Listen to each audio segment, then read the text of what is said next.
On Mother's Day, I watched my daughter walk right past me with a bouquet in her hands and hand it to a woman I didn't know.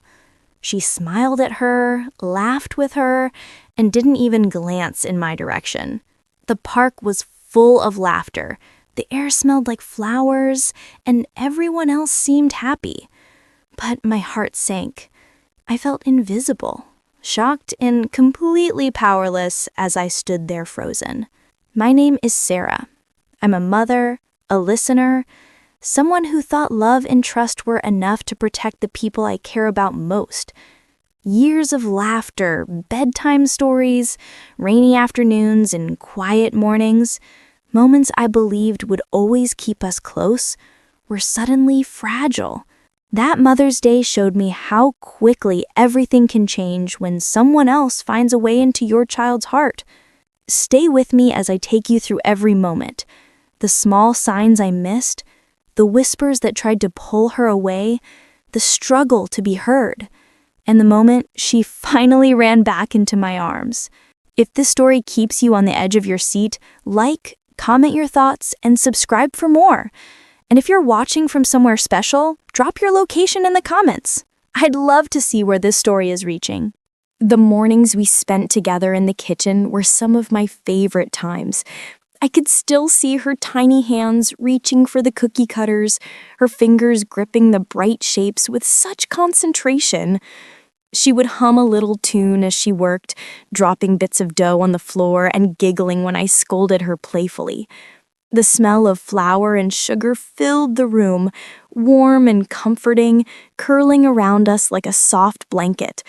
I would kneel beside her, smoothing out the dough that had become lumpy, and she would tap her little hands against my arms as if to say, "It's okay, I can help too."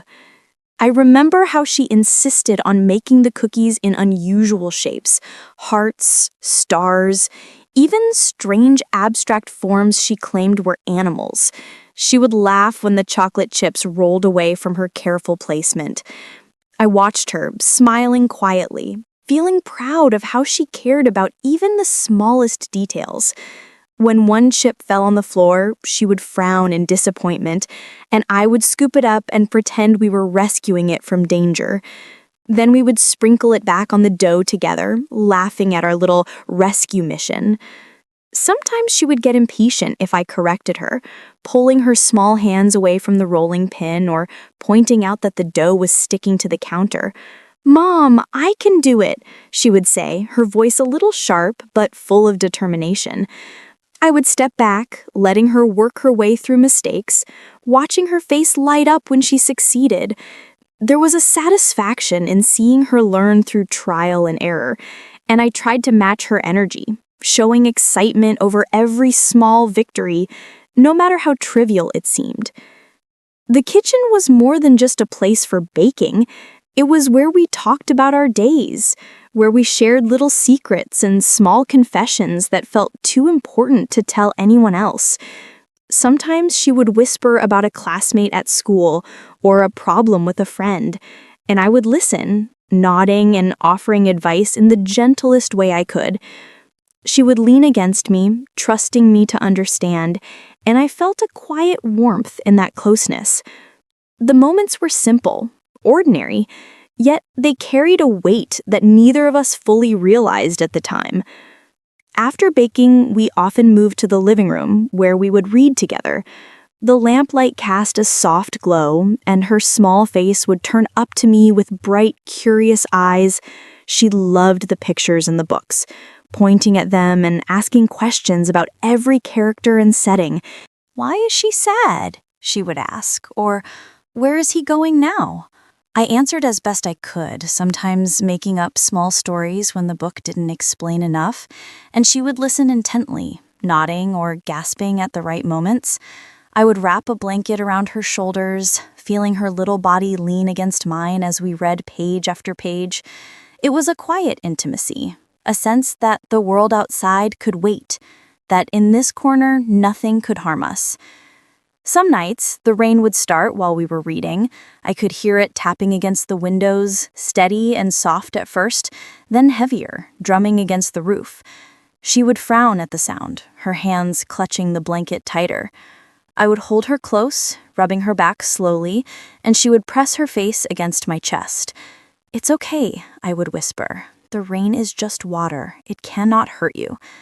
Her breathing would slowly even out, and the tension in her small body would release. We would sit like that for what felt like hours, listening to the storm, letting it pass while we stayed warm and safe inside. Sometimes we would talk about her school day during these rainy evenings. She would tell me about a class project or a game she played with friends. She had a way of describing things that made them feel magical, even when they were ordinary. A puddle became a lake, a paper boat became a ship sailing to faraway lands, a broken crayon became a tool for a secret drawing only she could understand. I would smile at her imagination, joining her in her stories, asking questions, and sometimes adding my own ideas.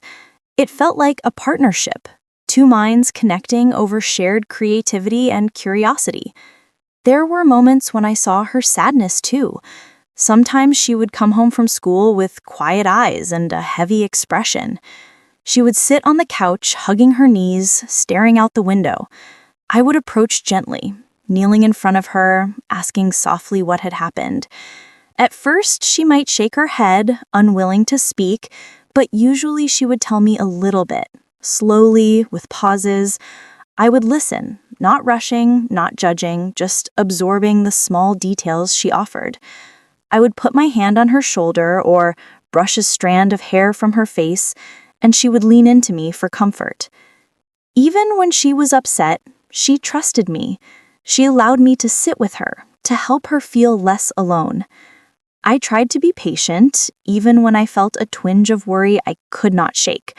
I wanted to fix everything for her, but I knew sometimes the only thing she needed was my presence.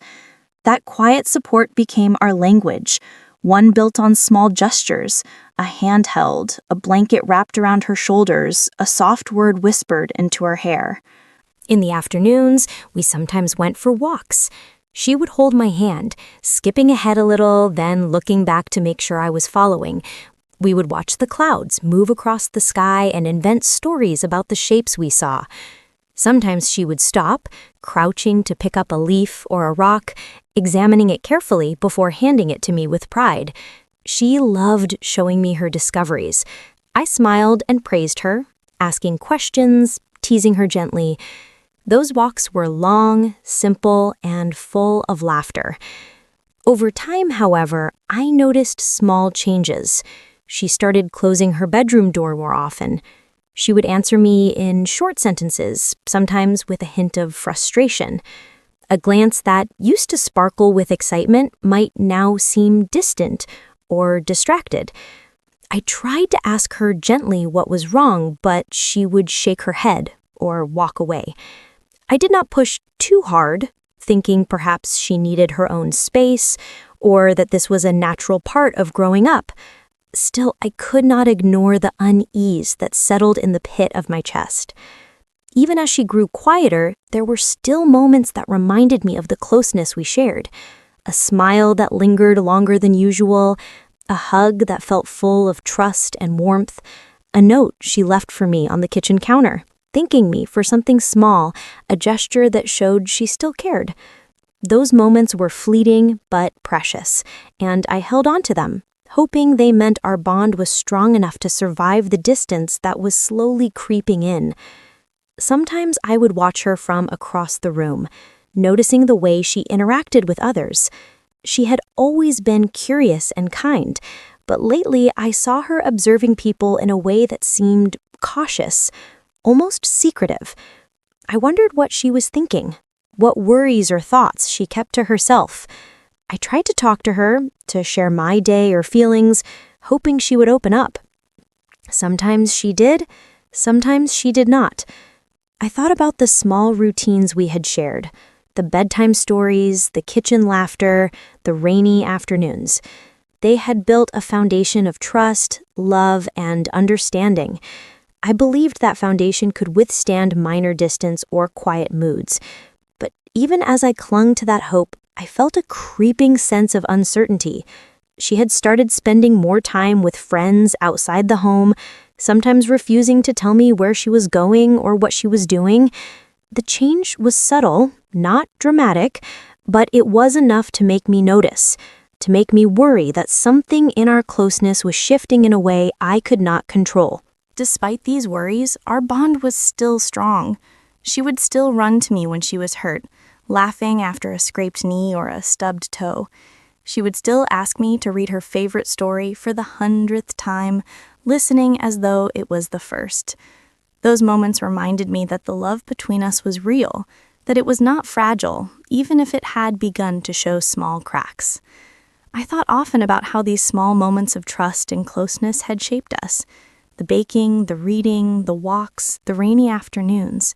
They were not just memories, they were proof of connection, evidence that we understood each other in ways that others could not.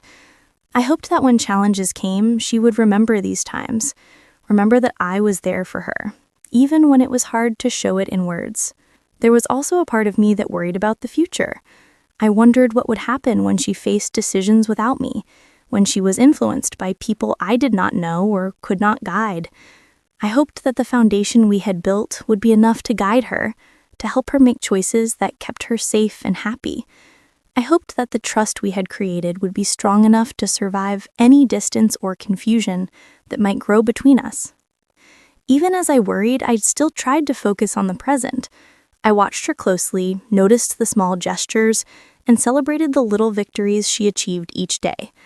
I wanted her to feel seen, to know that I valued her thoughts, her feelings, her presence.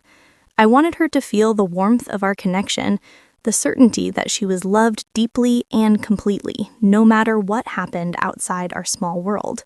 The quiet tension that had begun to grow in our relationship did not erase the joy we shared. It did not erase the laughter in the kitchen, the stories read together, or the comfort of a rainy afternoon. It was only a shadow at the edge, something to watch carefully but not yet afraid of. I tried to remain patient, to remain present, to continue showing her love in every small action I could think of, hoping she would notice, hoping she would feel it, hoping it would be enough.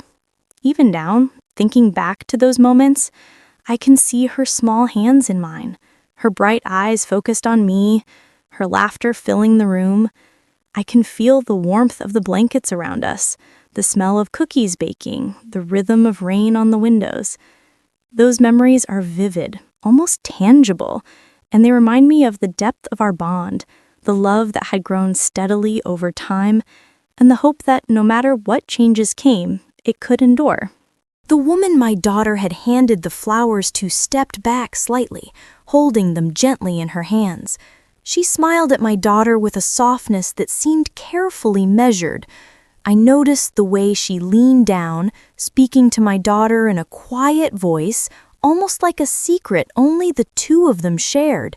My daughter's face lit up as she listened, nodding along, her hands twitching as if she wanted to reach for something else. I took a step forward, my heart pounding. "Who is she?" I asked, my voice quieter than I expected. But my daughter did not answer me. She looked up at the woman and smiled again, that same warm smile she usually saved for me. The woman handed my daughter a small gift, a notebook tied with a ribbon. My daughter's eyes widened and she clutched it to her chest. "Look, it's for you," the woman whispered. My daughter hugged her quickly, pressing her face against the stranger's shoulder. That should have been my place. I should have been the one holding her, giving her gifts, making her smile like that. I swallowed hard, trying to steady my voice. "Why would you go to her instead of me?" I said, keeping my tone calm. I wanted her to look at me, to hear me. My daughter's smile faltered for a moment. She glanced at me, then back at the woman. "She understands me better than you do," she said, her words quiet but firm. I felt a sharp weight settle in my chest. Understand me better? I had spent years listening to her, comforting her, guiding her through every small struggle. How could she say that now? I opened my mouth to answer, but my words caught in my throat. The woman's expression remained calm. She did not raise her voice. She did not argue. She simply watched, her presence quiet and steady, as if she had been waiting for this moment for a long time. There was a strange confidence in the way she held herself, one that made me uneasy. I tried to focus on my daughter. "You know I'm always here for you," I said softly, reaching my hands out. She stepped slightly away, her body leaning toward the stranger again. The warmth I expected to feel from her, the familiar pull of trust, was replaced by a distance I could not bridge. The woman spoke again, still low and careful. "I know things have been hard," she said. "You deserve to be heard. You deserve to be understood." She placed a hand lightly on my daughter's shoulder. My daughter closed her eyes for a moment, leaning into the touch. I could feel old memories stirring in me, memories of arguments, of broken promises, of times when family had let me down. Seeing this woman with my daughter, speaking to her as if she belonged to her, reopened those old hurts. I wanted to step forward, to pull my daughter into my arms, but I hesitated. I did not want to scare her away, not now. The crowd around us was quiet. People were watching without speaking, their eyes moving between the three of us. I could feel their attention pressing on me, reminding me that this was not private, that my daughter's choice was visible to everyone. My cheeks warmed, and I felt my hands shake slightly. I tried again, my voice firmer this time. "You do not need her for that. I can listen. I can understand you." My daughter's fingers tightened around the notebook. She looked up at me, her expression a mix of defiance and confusion. "You don't," she said softly. "Not like she does." A wave of doubt washed over me. Had I been too busy? Too distracted? Had I missed signs that she needed someone else in her life? The questions pressed on my mind, but I could not answer them. I only knew that in this moment, the bond I had always counted on seemed fragile. The woman gave a small nod, almost imperceptible, and smiled again. There was no threat in her expression, but it carried a quiet authority, the kind that suggests control without force. She handed my daughter a small token from her bag, a charm shaped like a star. My daughter's eyes brightened. She held it up, examining it carefully, then pressed it against her chest. She looked up at the woman with a look of trust I had not seen in months. I stood frozen, trying to understand. The scene was simple: a mother, a daughter, a stranger. But the weight of it was enormous. I wanted to step in, to reclaim my place, but something about the woman's calm, steady manner made me hesitate. She had found a way to reach my daughter in a way I could not. The words between my daughter and me hung in the air. "She understands me better than you do." Each syllable echoed, carrying with it a mixture of hurt, confusion, and a small edge of fear. What had changed so quickly? How had this stranger found a way into my daughter's heart? I took a slow breath. I needed to stay calm, to think clearly. My daughter was still my child. I could still reach her, but I had to act carefully. Any sudden movement or loud word might push her further away. I had to watch, wait, and find the right moment. The woman's presence was deliberate. She spoke softly, touched lightly, smiled gently, and yet every gesture was precise. I noticed the way my daughter's posture relaxed around her, the small sigh of relief she gave, and the trust that seemed to grow in her eyes. It was quiet, subtle, but it felt powerful. I remembered moments from our past, the afternoons we spent reading stories, the kitchen laughter, the rainy evenings held close together. Those memories reminded me that our bond was not gone, but the distance I felt now was real. My daughter had chosen someone else to share this moment with. I had to understand why before I could hope to bring her back to me. I stepped closer, keeping my voice low. "I am right here. You do not need to go to her." My daughter's fingers tightened on the star charm. She looked down for a moment, then up at the woman again. She hesitated. A small part of her face softened, as if she remembered me, but the distance remained. The woman whispered something I could not hear. My daughter's face lit up again, a smile forming, and she nodded quickly. The sight made a cold tension settle in my chest. I realized then that this stranger had become important to my daughter, even if just for a moment, and that I had to find a way to reconnect without frightening or pushing her away. I stood there, watching my daughter's small gestures, the way she tilted her head, the way she held the charm, the way her eyes sparkled with trust. I remembered all the years we had spent building that same trust, and I understood that it could still be rebuilt. But I also knew it would take patience, careful words, and gentle actions. The woman finally stepped back slightly, letting my daughter stand alone with the charm and the small notebook. My daughter's gaze shifted slowly toward me. For a moment, I saw hesitation in her eyes, a question, a flicker of recognition. I held my hands open, not demanding, not pleading, just showing her that I was here, ready when she was ready. The crowd remained silent, watching the three of us. The tension in the air was quiet but sharp. I could feel every heartbeat in my chest, every small movement of my daughter's hands, every breath she took. I waited, hoping she would choose to take a step toward me. In that moment, I understood that nothing was lost. She was still my daughter. She still needed me. But I also understood that someone else had found a way into her world, someone who spoke to her in ways I had not. I needed to find a way to be the person she turned to first, the person she trusted most. The challenge was clear. The path was uncertain, and yet, even in that uncertainty, I felt a quiet determination. I would not give up. I would not let this moment define the rest of our relationship. I would find my way back to her, slowly, patiently, with care. I had to. I could not stay still any longer.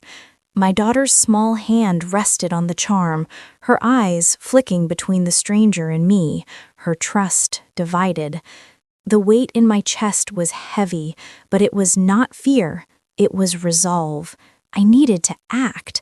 I could not let this moment pass without trying to reach her. I stepped forward slowly, careful not to startle her, careful not to seem angry. The crowd around us shifted, some glancing curiously, others pausing mid-step, sensing that something important was unfolding. I noticed the whispers, the quiet murmurs, the way strangers' eyes followed us, but I focused only on her. My daughter's gaze lifted toward me, questioning, uncertain. The woman noticed my movement too. She straightened slightly, her expression calm but alert. She did not speak, but her hand remained lightly on my daughter's shoulder. I could feel the quiet tension between the three of us, like a thread stretched tight. I kept moving closer, step by careful step. My daughter's lips trembled slightly. She did not step back, but she did not move toward me either. She was frozen between us, caught between the comfort she had found and the connection she had always known. I could see the small conflict in her eyes, the tug of loyalty and love, of curiosity and trust. I stopped a few feet away and lowered myself onto my knees. I wanted to meet her at her level, to show her that I was not there to scold or force her. I wanted her to see my hands open, my voice soft, my heart clear. The crowd seemed to fade into the background, their murmurs disappearing as I focused only on her small face. "Look at me," I said gently, keeping my voice steady. She hesitated, then turned her head slightly, her eyes wide. I kept my gaze on her, soft and patient. letting her feel the warmth and safety I wanted her to know.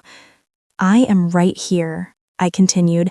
"I am always here. No one else can take that away. I will never stop listening to you, never stop caring about you. You do not have to go anywhere else to be understood." My words were slow, careful, chosen to reach her without pressure. Her fingers tightened around the charm for a moment. I noticed her breathing quicken slightly, a small sign that my words had landed somewhere inside her. She looked at the woman, then back at me. For a fleeting second, her smile faltered. It was small, almost invisible, but it was a crack in the wall she had built between us. The woman stepped back just slightly, giving her space. My daughter shifted her weight, 1 foot forward, 1 foot back, unsure where to go. I stayed on my knees, hands still open, my eyes locked on hers. I wanted her to feel my patience, my love, and my understanding. I wanted her to know she was safe in coming back to me. "You do not have to choose fear over love," I said quietly.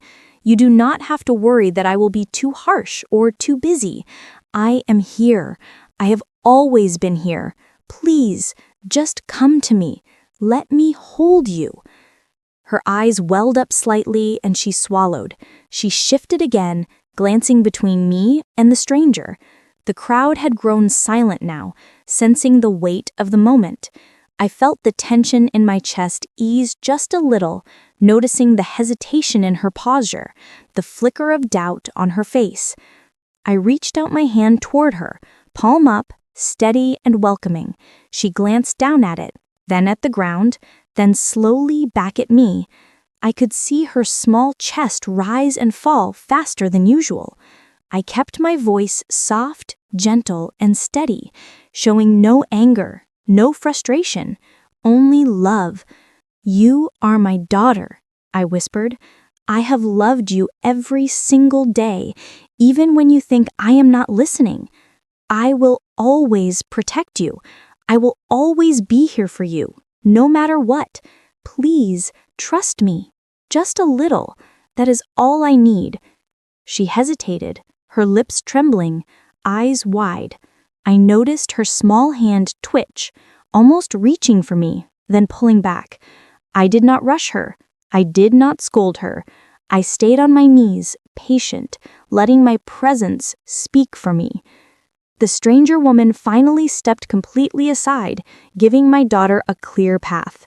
My daughter looked at her once more, uncertainty in her eyes, and then her gaze returned to me. A small falter appeared, a hesitation in her stance, a slight quiver of her hands. It was the first sign that my words, my presence, my patience had reached her. I could feel a small relief in my chest. It was not victory yet, but it was progress. She had stopped leaning toward the stranger, stopped clutching the charm so tightly. She was considering me. That hesitation, that moment of doubt was the opening I needed. I whispered again, softly, carefully, "It is okay to come to me. You can trust me. I am not here to punish you. I only want to hold you, to keep you safe. Please take my hand." Her gaze lingered on my hand, then moved slowly upward to my eyes. I stayed still, not moving forward, letting her make the choice. The crowd held its breath around us, silent, waiting. I could feel the tension in the air, sharp and heavy, but I stayed focused on her small face. And then, just a flicker at first, she moved one small step forward. Her hand twitched again, hovering near mine. My chest tightened, a mixture of relief and hope. She faltered again, unsure, testing the waters. I did not reach for her. I stayed patient, letting her decide.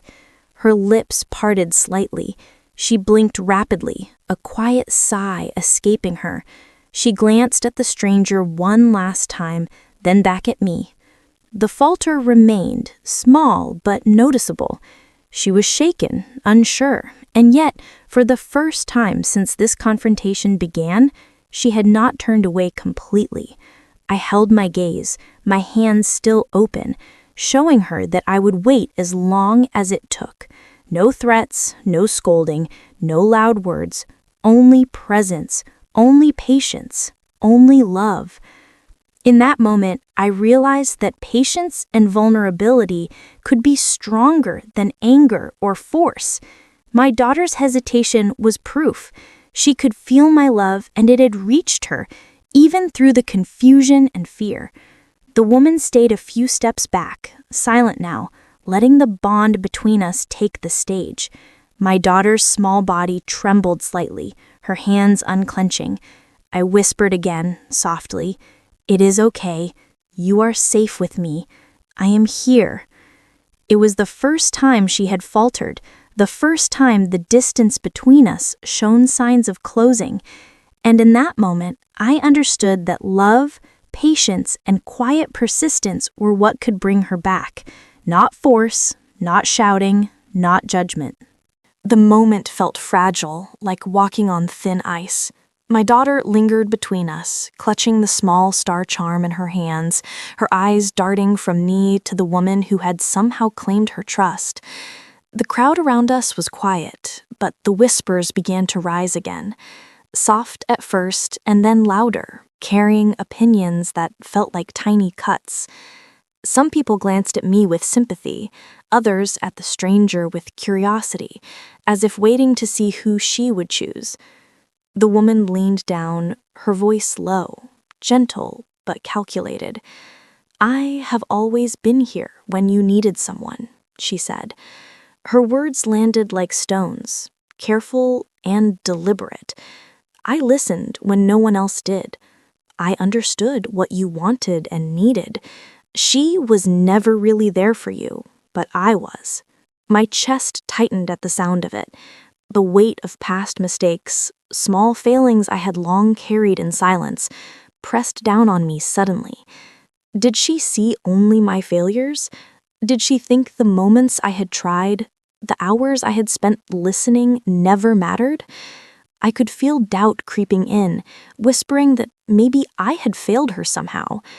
My daughter's small face scrunched, confusion and hurt flickering in her eyes. "Why should I believe you now?" she asked softly, but her words carried more force than I expected. I watched her fingers clutch the charm tighter, knuckles white. It was the first time she had spoken directly to the woman, challenging her words, and I felt a spark of hope. She was not completely swayed. She was still questioning. I swallowed hard and took a step closer, careful not to crowd her. My voice remained soft, steady. "I have never stopped trying," I said quietly. "I may not be perfect, but I have always cared for you.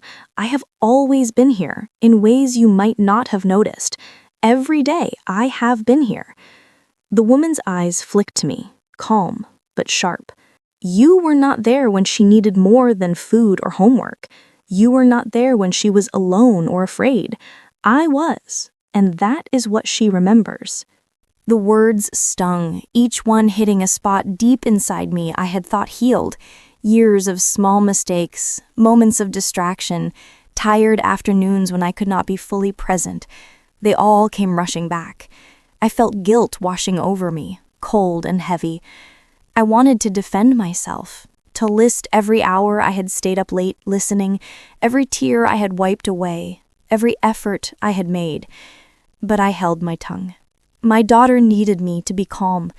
She needed me to be steady. At that moment, an older woman stepped forward from the crowd. She had been watching quietly, her eyes soft but knowing. I recognized her as Mrs. Carter, a neighbor who had seen my daughter grow up. She spoke up, her voice clear but gentle. "She has been there," Mrs. Carter said, looking directly at my daughter. "I have seen her care for you. I have seen her wake in the night when you were sick. I have seen her sit with you for hours, helping you through schoolwork and listening to your worries. She has never left you alone when it mattered most." The crowd stirred slightly. Whispers shifted, some faces softened, eyes turning toward me. The presence of Mrs. Carter, someone outside our small circle, gave weight to my words. I felt a small thread of relief, but the tension remained thick. My daughter's eyes widened, flicking between Mrs. Carter and the stranger. She looked down at the charm in her hands again, then back up at me. Her hesitation was visible. She wanted to trust, but uncertainty held her back. I could see the conflict in her posture, the way her shoulders tensed and relaxed in tiny pulses. She wanted to come to me, but something in her made her pause. I took a slow, steadying breath. "I know it is confusing," I said softly. "I know someone else might seem easier to trust right now, but I am the one who knows you completely. I have always been with you, even in ways you cannot see. You can trust me. You do not have to go to her to feel safe." The stranger shifted slightly, her expression unchanged, but her hand moving again toward my daughter's shoulder. My daughter flinched at the movement, a small sign that she was aware of the influence, aware of the push and pull between us. The tension in the air thickened. I felt my heart hammering, knowing that every word, every pause, could tip the balance. Another figure from the crowd moved closer. Mr. Evans, my daughter's teacher. "I have watched her care for this child every day," he said, his voice firm but gentle. "She is the one who stayed after school to help with reading. She is the one who asked questions, listened, and made sure you were heard. That is who truly cares." I felt the weight in my chest ease slightly. These voices, witnesses to the life we had shared, began to counter the words of the stranger. But the struggle was far from over. My daughter still held the charm tightly. She still had not moved toward me. I could see the uncertainty, the fear of making a choice flickering in her eyes. I focused on her alone, trying to ignore the murmurs, the whispers, the eyes of the crowd. "I can choose to trust me," I said quietly. "You can come to me. You do not have to choose because of what she says. You can choose because of what you feel here, right now, with me." She tilted her head slightly, eyes welling with unshed tears.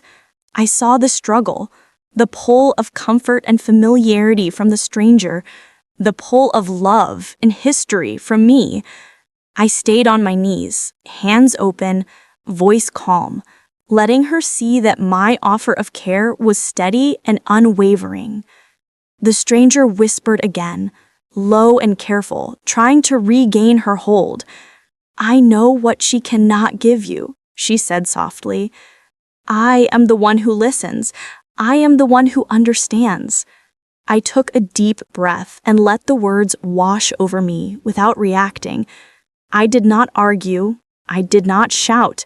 I held my gaze on my daughter and spoke only to her. "I have always listened. I have always understood.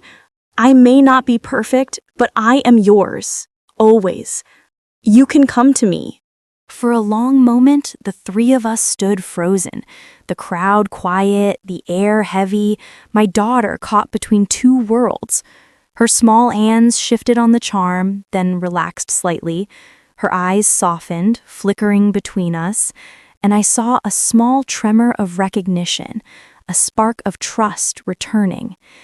It was still uncertain. She had not fully chosen me yet. The struggle continued in her eyes, in the tension in her shoulders, and the quiet hesitation of her movements. But it was a start. She was listening. She was noticing. And that was all I needed for now. I stayed patient, waiting, letting her decide at her own pace. The allies in the crowd, the teacher, the neighbor, stood quietly behind me, silent support that reminded her she was not alone. I focused on my daughter alone, showing her through presence, patience, and steady words that I would not give up, no matter how long it took. The weight of the struggle was heavy, but in that quiet, tense space, I could see a shift. She was no longer leaning completely toward the stranger. Her hands relaxed just a little. Her eyes lingered on me longer. The choice was still hers, but the opening existed, and I would wait. I would be steady, and I would meet her there. The moment stretched on, silent, tense, and full of possibility. My daughter's decision had not come yet, but the battle was not lost. I had survived the push and pull of influence. I had remained calm and present, and slowly, inch by inch, she began to consider me again. I watched her hesitate for a long, quiet moment. Her small body trembled slightly, fingers loosening around the star charm. The crowd held its breath, silent, sensing that the moment of decision had finally come. Then, as if a weight had lifted, she moved, slowly, carefully toward me. Tears streamed down her face, shining in the sunlight. She looked up at me with eyes that were wide, uncertain, and yet full of something I had been waiting for: trust. And then, as though she had been holding herself back for far too long, she ran. Her small feet moved quickly, carrying her the last few steps, and I opened my arms without a thought, my heart bursting with relief. She threw herself into my arms, wrapping her small body around me, clutching tightly as if she would never let go. I held her close, pressing my cheek to hers, feeling her warmth, her heartbeat, and the rhythm of her breathing against me. "I'm here," I whispered, my voice breaking but steady. "I am always here." She clung to me, sobbing quietly, and I whispered the words again, over and over, until the tension in her body began to ease. I felt her small hands on my shoulders, trembling, and I held her as firmly as I could, not letting go, not letting the fear return. "I'm sorry," I murmured. "I love you so much." She whispered back, her voice shaking. "I'm sorry too. I didn't know. Her words trailed off, swallowed by her sobs. I could feel the weight of confusion, fear, and hurt slowly lifting from her, replaced by the warmth of relief and love. The stranger woman stepped back, silent. I felt her presence, but did not look. My focus was only on my daughter. The woman's expression was calm, almost unreadable. Then, without another word, she turned and walked away. Her steps were measured, deliberate, and I knew she was leaving a promise behind in the air, a quiet warning. This was not over. But for now, that threat faded into the background. My daughter's sobs against my chest were louder, her small body shaking, but they were sobs of release, not fear. I felt my own tears slide down my cheeks, tears I had held back for too long, tears for the fear of losing her, for the weight of uncertainty, and for the relief of finding her again. We stood there, in the middle of the park, holding each other. The crowd, which had been tense and whispering only moments before, softened. I could hear gentle claps, some people smiling quietly, moved by the scene of a mother and daughter reconnecting. Their applause was quiet but sincere, acknowledging the bond that had survived doubt, manipulation, and fear. I stroked her hair gently, feeling the softness against my hand, the small tremor of her shoulders easing. "I will always be here," I whispered again, letting her hear the promise, letting it sink into her small heart. She nodded against me, muffling a sob, and clung even tighter. We whispered apologies to each other in the quiet between sobs. "I'm sorry I doubted you," she murmured. "I'm sorry I ran away." I pressed my cheek to hers again and whispered, "I'm sorry I ever made you feel alone. You will never be alone, not while I am here." The world seemed to slow around us. The laughter of children, the scent of flowers, the warmth of the sun, it all felt different now, softer, safer. Our embrace held the weight of fear and the release of relief at the same time. I could feel the tension of the last hour, the uncertainty, the struggle, melting away, replaced by a fragile but real sense of peace. My daughter pulled back slightly, just enough to look at me. Her eyes were still wet with tears, her cheeks red, but they held a spark of recognition, of trust, of love that had been buried beneath doubt. I stroked her hair gently, brushing hair from her face, and she leaned in again, resting her head on my shoulder. The crowd began to move, conversations resuming softly, but I did not notice. Nothing outside mattered. I held her close, letting her know without words that I was here, that I would never leave, that love could survive even moments that felt impossible. In that moment, I realized that this was not the end of our struggles. The shadow of the woman's presence remained, a quiet warning in the air, but the bond between my daughter and me had been restored, and that mattered more than any threat. For now, we were safe, together, and that was enough. I whispered once more, softly, pressing my lips to her hair. "I love you. I will never stop loving you." She tightened her arms around me, and for the first time in a long time, I felt the full weight of hope return. That day, as I held my daughter close and felt the warmth of her small body against mine, I understood something I had known but never fully realized. Love is not measured by gifts, by grand gestures, or by perfect moments.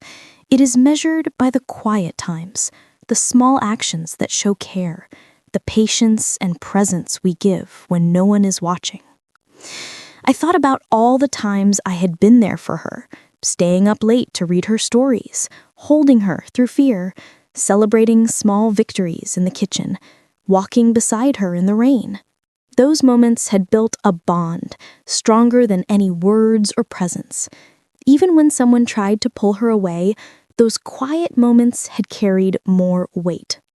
I also realized that love can be tested. Manipulation, lies, and distance can fracture even the strongest connections. But if the bond is real, if it is nurtured with patience, care, and understanding, it can survive. It can heal. It can grow stronger. As I watched her smile again, her hands clinging lightly to mine, I knew that our love had survived this test.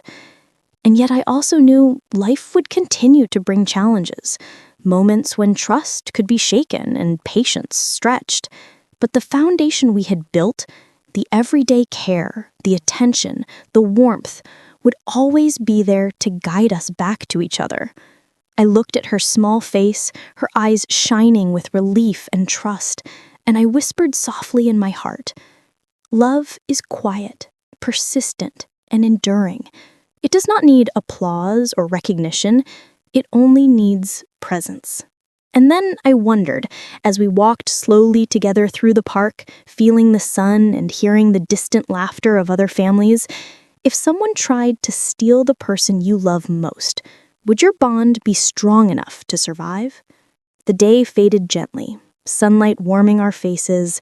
I felt her hand slip into mine, her small fingers entwined with mine, and I knew that for now we were safe. We had survived the storm, and the quiet moments we shared would continue to carry us forward. The future was not certain. Life would still test us, but I had learned something powerful. Love built on small, quiet moments, on presence and patience, cannot easily be broken. And holding her in that moment, I felt the promise of that truth in every heartbeat, every breath, every step we took together. If this story touched you, share it with someone who needs to hear it. Leave a comment below and tell me, what would you do if someone tried to take the person you love most? Don't forget to like this video, subscribe for more stories, and hit the bell so you never miss the next one. And before you go, let me know where you're watching from. I love seeing how far these stories travel.